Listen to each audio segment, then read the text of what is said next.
name is David Sides with Kansas Department of Transportation. Excuse me. My name is David Sides. I'm with the Kansas Department of Transportation.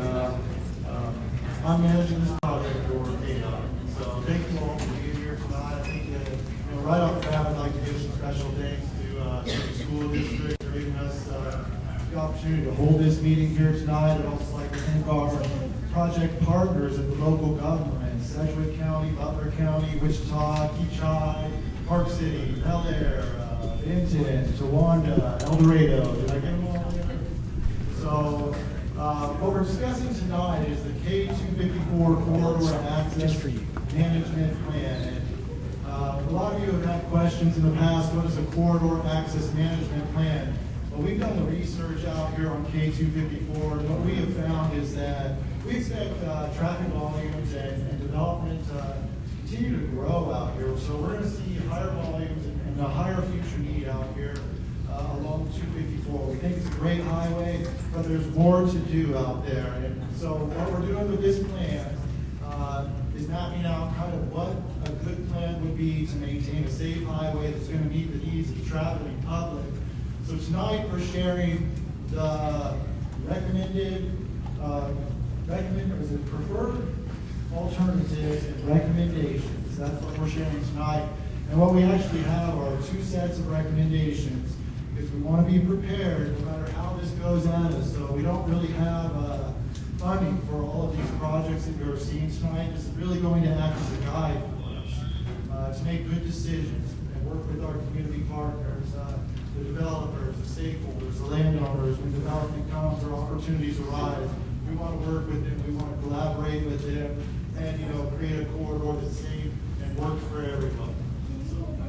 Yes, I can do that. Okay, I'm sorry about that. I have to hear myself. So that's really why we're here tonight. I would love to share our improvements with you here, and so we have a very skilled team on staff here with hardware engineers, professional engineering consultants. Virio's here as well. We had development strategies to produce an economic forecast for us on this project as well. And with that, I think we're going to go ahead and kick this off and let them go ahead and share with you, and then we'll go and disperse kind of to the different alternatives and give you an opportunity to comment. So you can comment here tonight, but we also have a web presence, and I believe our link is in the flyers, so it should be available to you. So if you're not comfortable commenting tonight, you'll be able to comment on our website. We would love to hear from you, and so please feel free to comment. But with that, we're going to go ahead and share a video with you on what this project means.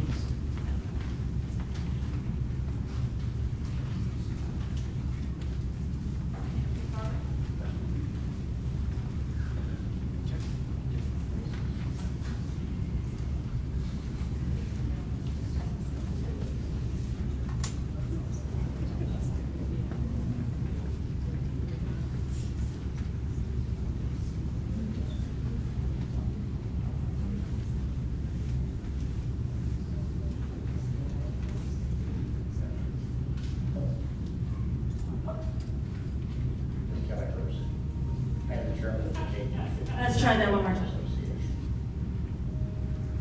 Are you able to dim the lights? Yep, I can do that. Thank you. I can make myself useful there. Finally, something I can do. At least the front one.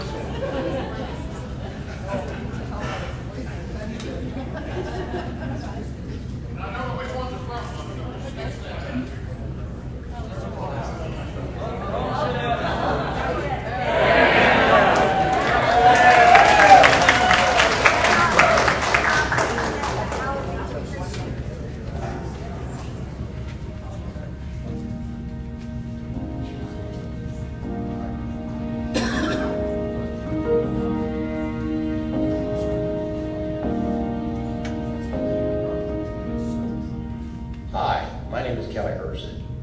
I am the chairman of the K254 Corridor Association.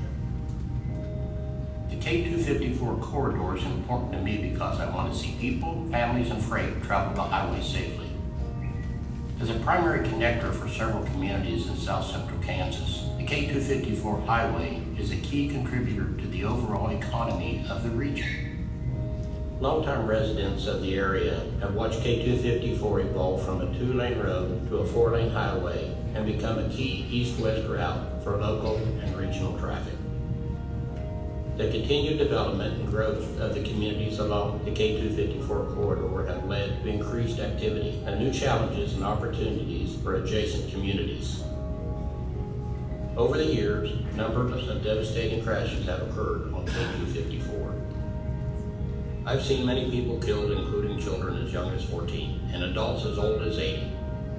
Many of these fatalities have been our people from our community. In response, grassroots efforts were organized by the communities along the corridor to improve safety and travel conditions. A coalition of impacted individuals, businesses, municipalities, and government agencies came together. We have established the K254 Corridor Association to collectively advocate for improved safety and orderly development along the corridor. Addressing safety issues will be essential because economic trends and market conditions indicate development along the corridor as anticipated to continue. In acknowledgement of both the unique economic opportunities and safety challenges the corridor presents, KDOT, in partnership with the Corridor Development Association and local communities, is developing a corridor management plan for K254. The plan will establish a vision for future development along the highway and an access management approach that will serve communities while keeping traffic moving effectively and safely. The planning process began during the summer of 2023 and will continue through the summer of 2024. Community feedback and data will drive the plan and inform the preferred improvements and recommendations. K254 is a major corridor in the community, and we know the selected improvements will impact these folks and the areas it serves. Public participation is essential to the success of the plan. We will continue to look at the community to provide input on proposed improvements during the next phase of the planning effort. I hope you will share your thoughts and help us create a plan that will allow traffic to move effectively and safely for years to come.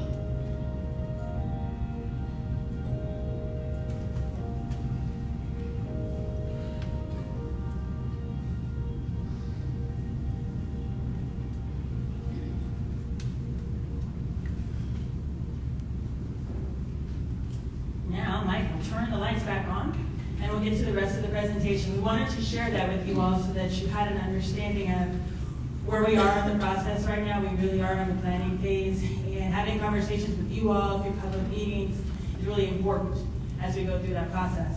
What I want to share with you today is the agenda for today's conversation.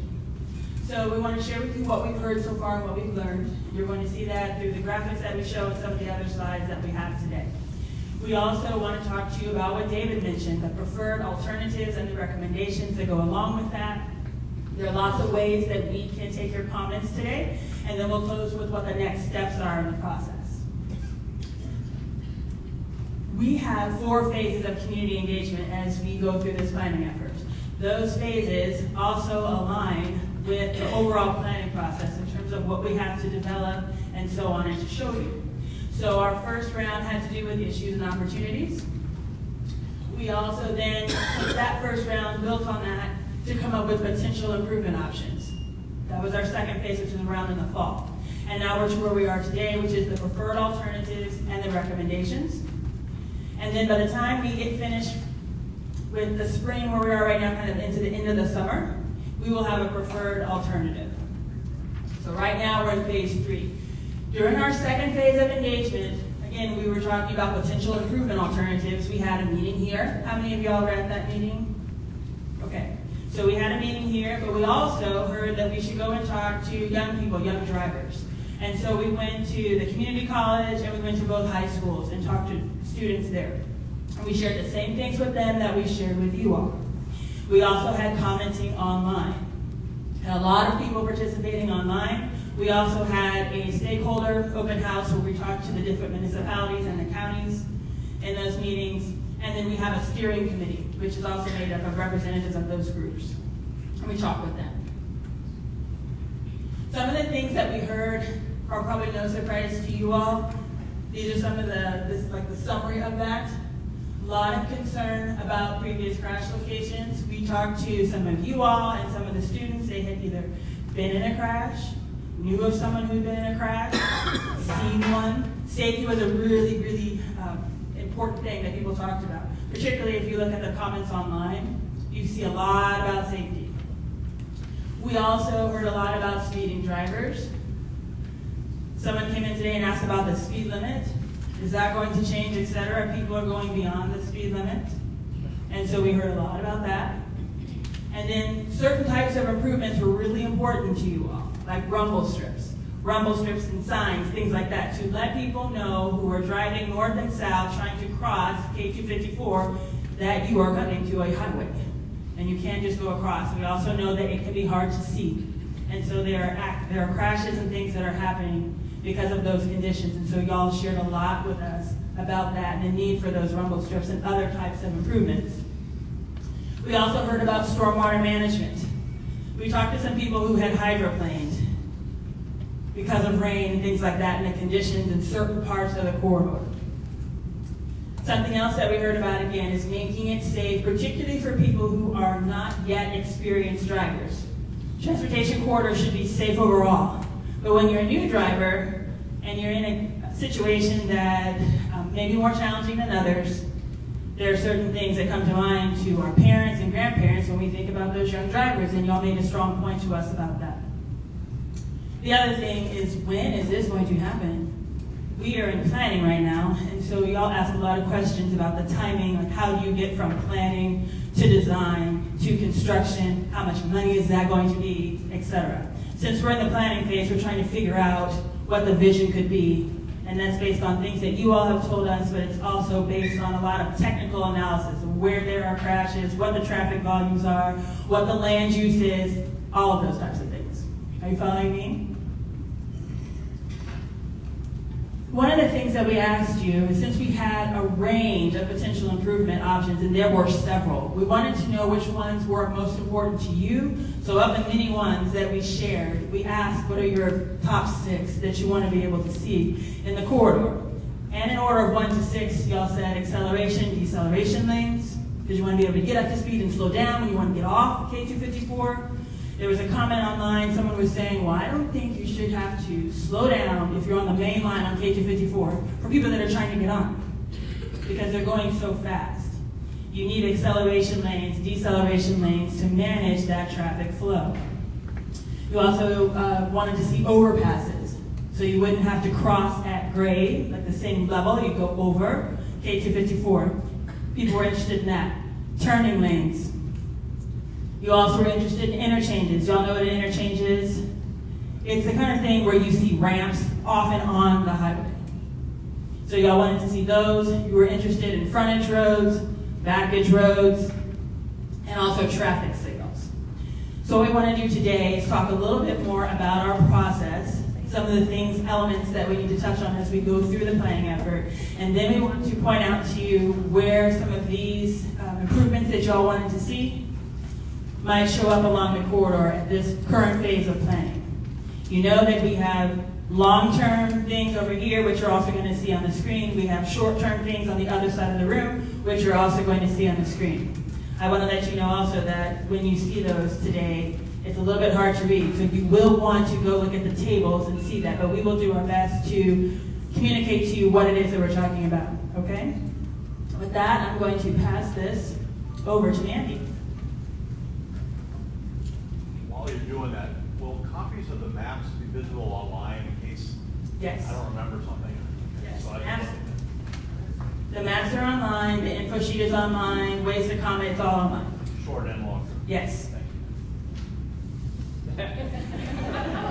Great question. Yeah, all that information, everything that you'll see tonight will be online. So be sure to check that out and look at things in more detail if you have questions.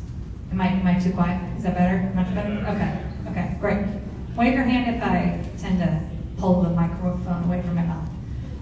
So as we were looking at this K254 corridor, we were trying to come up with goals that we heard from this meeting. And common goals their roadway. So specifically for the K254 corridor, one, we were looking at enhancing safety along the corridor. That's what we heard, a reoccurring theme, enhance safety for all of our drivers. And that means, in the long term, reducing those conflict points where vehicles cross paths and could interact and there could be a crash. And then providing, Therese touched on this, providing alternate access to the highway and across the highway with overpasses, interchanges, those sorts of things. And then we want the corridor to still support economic development. We know there's been talk about some large manufacturing on the west end of the corridor and other development occurring in the area. So we want to develop a corridor that encourages economic development to this region. With those sorts of development becomes additional traffic volume. So we want to balance economic development with being able to manage that increase in traffic most safely. And then again, we want to look at maintaining reliable travel times. If your access to the highway changes, how do we still maintain a reasonable travel time for you to get from point A to point B? So those are the goals that we're focusing on as we develop these preferred alternatives today and as we move through the rest of this corridor study. So there are some exciting things that are going on right now that KDOT projects that are moving forward. Last time we were here, maybe the first meeting, we heard rumble strips are a concern. There's the day after this meeting last year, it was last year, November of last year, KDOT started those conversations of how do we get some rumble strips installed at key locations along the corridor. So those conversations are going on right now. KDOT has a pavement marking project in Butler County along K254 to increase the retroreflectivity. I know that there's some locations where the pavement marking has come up. It's not as bright as it could be at night, so that's a project that's going on now. And there's also a corridor-wide signing improvement project that's going on to sort of increase consistency along the corridor, change out some of those signs that are not as reflective as they should be at night. Maybe there's signing sizes that are not appropriate for the travelway. So those are all things that are going on right now. What about consideration of solar-powered flashing light and red light stop signs? Yeah. And those stop signs are not readily visible. So the question was, what about those flashing LED stop signs that have the red flame, the red outline around them? Those are all tools that are in the toolbox for consideration. And certainly a discussion with KDOT that's going on. We've heard that over and over again. So those are things that we're taking back and sharing with KDOT. And KDOT's here tonight. They hear your concerns. So those are certainly items that are up for further discussion. So I will let Ryan talk about these improvements that we really want your input on later tonight. Okay. What was that? You're not going to be able to see a lot of detail here, but those are the maps that you see on both sides. So, two disclaimers before I start talking about what you're going to see. Number one, I don't know what was promised 25 years ago, but what I can tell you is KDOT's committed to making this corridor safer right now. We've been here 3 times. We are still working on this, and we are getting closer to putting together like an ultimate configuration and preferred alternatives that will at some point go into the development pipeline with KDOT, and then ultimately the construction pipeline and get built, okay? Number 2 is everything you see here, none of it's set in stone. So if you see something that's closed, we put something specific at every site to start conversation. If you see something that's advantageous to you or your business, make a note. If you see something that's negative, that impacts you, make a note. If you yell at somebody that this isn't right or whatever, they might not hear what you actually said. They might just know that you yelled at them. Make a note. There's comment forms online. We want to have conversation. So if you see something that you want to talk about, why it's affecting you, that's what we're here for. So short term is to my left, and that's, I'm not going to put a date on it, but it's that 3 to 10 year. It's not happening tomorrow. It's not happening tomorrow. A project has to get put into KDOT's development pipeline. A consultant gets selected, the project gets designed, then they have to fund it. Once it gets put in the construction pipeline, then as soon as the design's done, they can build. These projects, in the short term, are smaller projects. They're not interchanges, they're not overpasses, they're not bridges. They're lengthening deceleration lanes. They're putting in street lighting where there's no street lighting now. Those are easier to do, okay? And those are the things that get done a little quicker with less design. There's not a lot to that. There are some new concepts over here. R-cut intersections. So it's an intersection that there's 2 or 3 in the state. There aren't many of them. But there actually are 3 or 4 getting designed right now and a couple that are getting built right now in the state. They reduce conflict points. So they eliminate some of the left turn movements out of the side road or the through movements from the side road north and south. And they make it so that you have to turn right, you cross and get over to the inside, and then you do a U-turn like, I would say a U-turn similar to like what you see in Wichita on Kellogg, kind of a Texas turn, right? A U-turn to come back to either go right on the side road that you were on, or to continue. You can also turn left. Eastbound, you cannot turn eastbound, and westbound you can turn left onto the side road. But it's eliminating some of these crossing points. The majority of that stuff is there. It's things that probably will be triggered by an increase in traffic. There's a lot of deceleration lanes out there now, and there's a few acceleration lanes. A lot of those acceleration lanes aren't warranted. The traffic volume doesn't say it needs to have one here, but they're out there and they're going to stay out there. As the traffic grows, those projects would be extending those to make them longer, so you have more lane to be in to slow down to make that left turn. Okay, that's the majority of the short-term improvements. We also have the narrow and wide median signing layout that will happen this summer. That makes everything more consistent for the whole corridor. You can be in any individual intersection and see a little bit different signing everywhere. We've got another board on the right that shows that R-cut and how that works a little bit better. And it shows a standard intersection on the top that shows there's 42 conflict points in a standard intersection, what you have out there now. The R-cut reduces that to 20-something. So there's just less opportunity for T-boning, for collisions. So it ultimately does make it safer. For the long term, we're looking long term. That whole corridor built out with all of the interchanges, hundreds of millions, okay? It's not gonna happen in 10 years. It's 20 years, it's 30 years. It's something that they're thinking about and planning for. You'll see a kind of a gray box on the rock red. We've talked about this before. KDOT is looking at that as a separate project. It's now in the development pipeline, and so there will be a project coming out soon.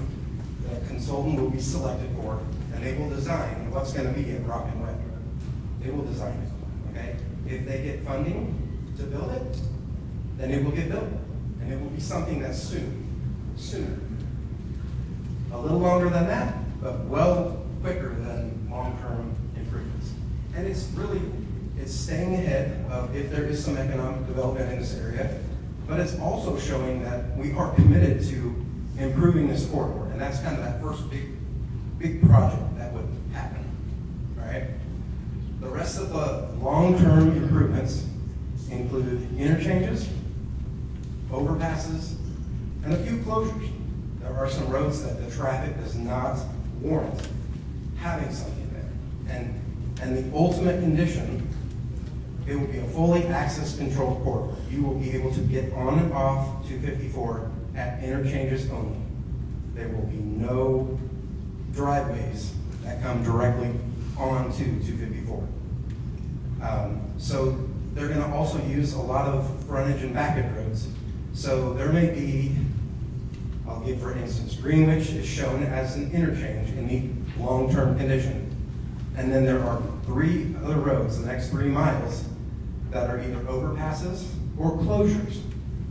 And again, like I just said, those aren't set in stone. If you think, well gosh, I think this one should be a closure and this one should be an overpass, or all 3 should be overpasses, write a comment. But in between there, where you don't have access to 254, then we would consider putting frontage and backage roads that you could get to. There are a number of them along the corridor now, but a lot of them don't go through each mile. Those would be extended to go from, let's say, 127th to 143rd, either close to the highway or a little bit further back. Those are backage roads. So there's other ways to get it. If you live in kind of that middle area, you don't have to go 4 full miles or go, south for a mile or 2, go over and then back. It would be closer. You'd go 2 or 3 miles at the most, 2 at the most, to get to an interchange to get on 254. Otherwise, you can go across at some of the other ones that have overpasses. So as you look at those, again, there are some that make a lot of sense. This one's an interchange because it's busy, and that's what it's going to be. Most of them are all, you'll see they're all standard diamond interchanges. You've got on-ramps and off-ramps, and then a bridge over. Most of them are shown as side road over. Some of them, I'll say for instance at Maine, in the ultimate condition, this is far out, and most likely the 254 pavement will need to be replaced. It's going to be really old. So we've taken the opportunity to, let's say at Maine, we've narrowed the median section, rebuilt Main Line, and pulled that interchange in so it doesn't affect the businesses right there south of 254 on Main, right? If it was there right now, you've got a wide median. If you had an interchange that kept that wide median, the bank and the Dollar General would be gone. So there's things we're looking at to reduce impacts where we can. You will see that there are places where houses are impacted. And it doesn't necessarily mean that's exactly what's going to be there. There may be opportunities for retaining walls or other measures that save properties. But there are some that probably potentially could be taken due to making this corridor safer. So feel free to comment, feel free to talk with the folks that are manning each station, and write your comments down, because that's how we are trying to figure out to get to that final recommendation of what we think is the best, what's best for the communities out here, what's best for the folks that live out here, and for the traveling public that go through, along with agriculture and trucking and things like that that are going to make this a lot safer for them as well. I have a question. Have you ran the numbers for the roads you're wanting to close along 254? Can you repeat that again? Have you ran the numbers of the traffic that go down the roads that you're going to close along 254? I'm from the Lawrence area originally, so I went through the K10 where we closed everything up, and then it just sat there, and the traffic was terrible. We started closing all the roads along. We have looked at traffic. There are a number of, like I said, there are a number of those A-cell and B-cell lanes that aren't warranted because a lot of traffic, there's not a lot of traffic turning to the north on a lot of those roadways. A couple things that, and I think the people that are working the ultimate will tell you, or the interim, the short term, is that if there's a closure, there may be an opportunity to develop in the short term a frontage road, that would be in the ultimate, but it could be a smaller project that might fit with that and provide better access in the short term. But we have looked at traffic to see what are the numbers, the turning numbers, the through traffic, to develop which ones make the most sense to close.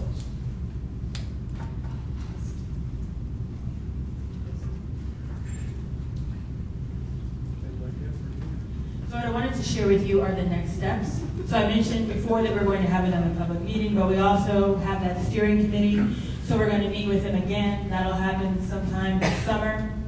We will also have our stakeholder listening sessions again, and then we'll have online commenting.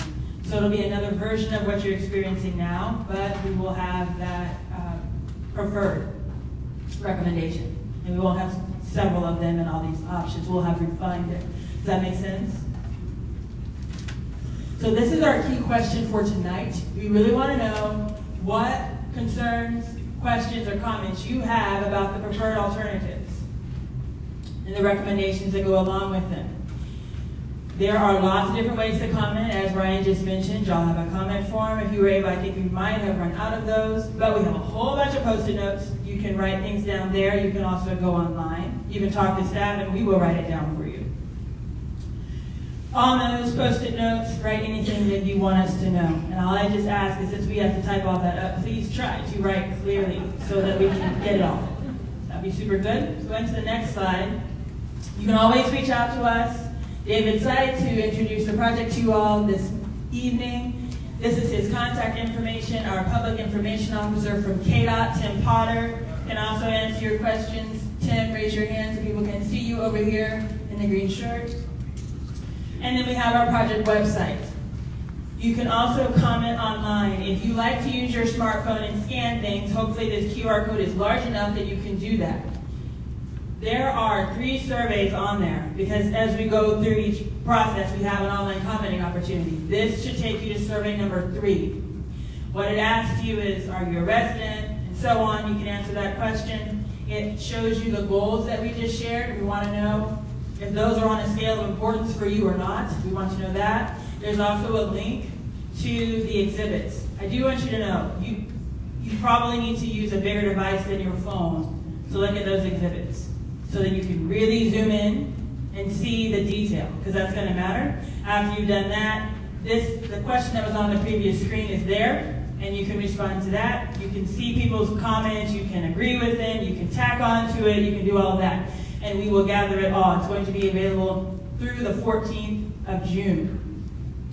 And with that, I think that's it for today. I want to be sure, okay, we're going to open up to comments for a while. Go ahead. I want to know who's over KDOT survey team. KDOT survey team. Who's over the KDOT survey team? Which survey team are you? Well, I live on Webb Road, and we got surveyors up and down the road all the time in the same spot surveying. Well, that's fine, I don't care with them on the road. But when they start coming on my property, you guys send out a form for us to fill out if we want them on our property, and we put no. But here, I still got them coming on my property. Here, a while back, my wife wanted to know what them guys were doing. We got 10 acres. We live on the back part of our property. Right. She said these guys were on the back side of our property. I went out there and asked them what they were doing. They said they was doing KDOT construction. And I said, well, what's KDOT got to do with the back part of my 10 acres? Right, They so, said they was Dwayne, are you aware of the survey crew out there at all? I will contact Ron Delchan with KDOT. He's overall survey, but the folks that are out there are doing it for the Rock Web area. But you're right, absolutely. Why are they in the back part, looking for my property?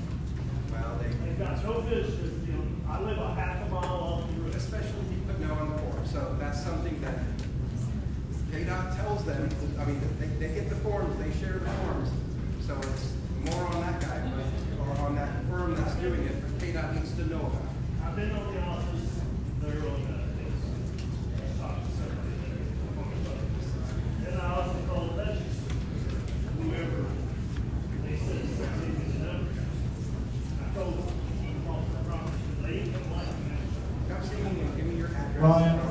your contact information, we'll follow up on this one. Thank you though for the comment. I've got, well, neighbors who don't want that process. They don't never. Yes, very good comment, very good comment. Thank you. Do you have other questions? Yes, please. The art cut, that looked like a pretty sweet design. Good job. Yes, thank you. So, couldn't we just implement that in a way now?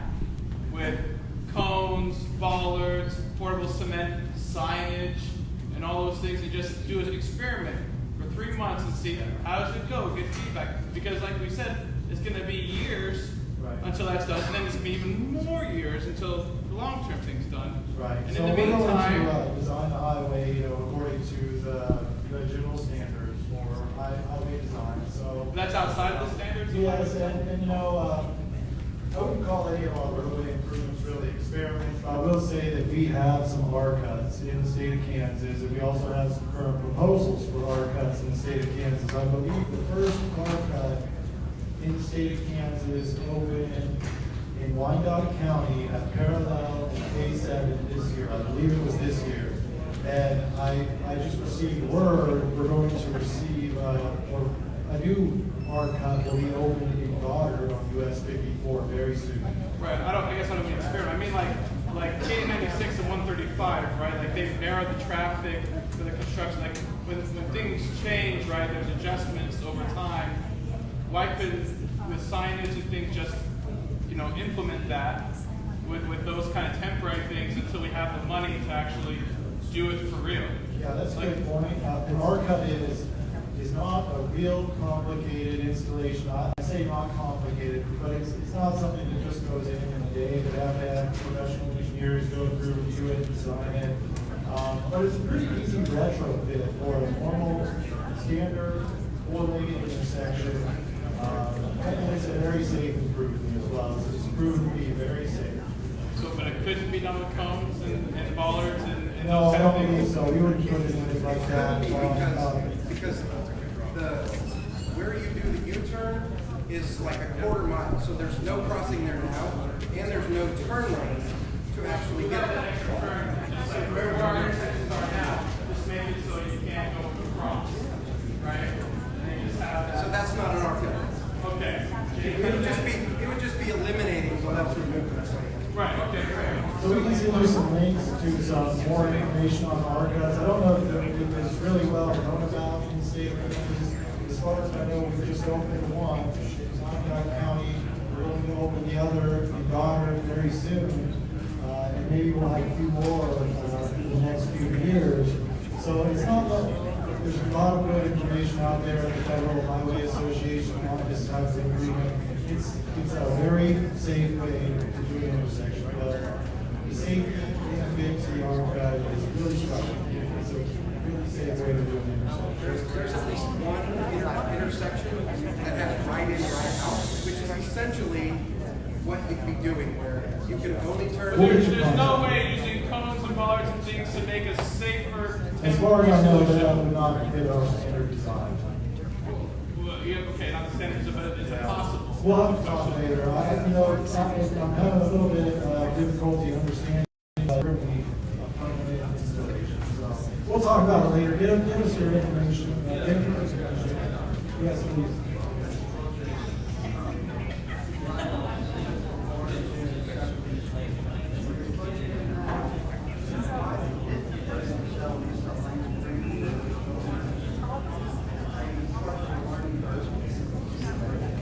You understand all that?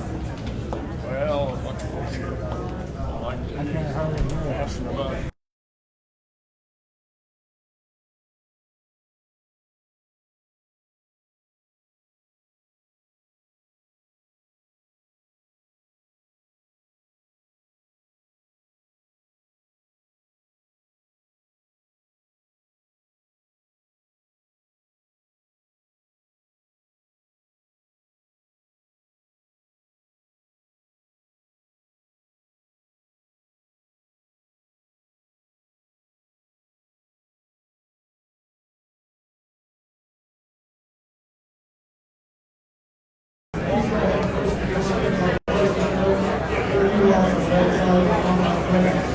Well, thank you very much for your time tonight. I appreciate it. Look forward to hearing from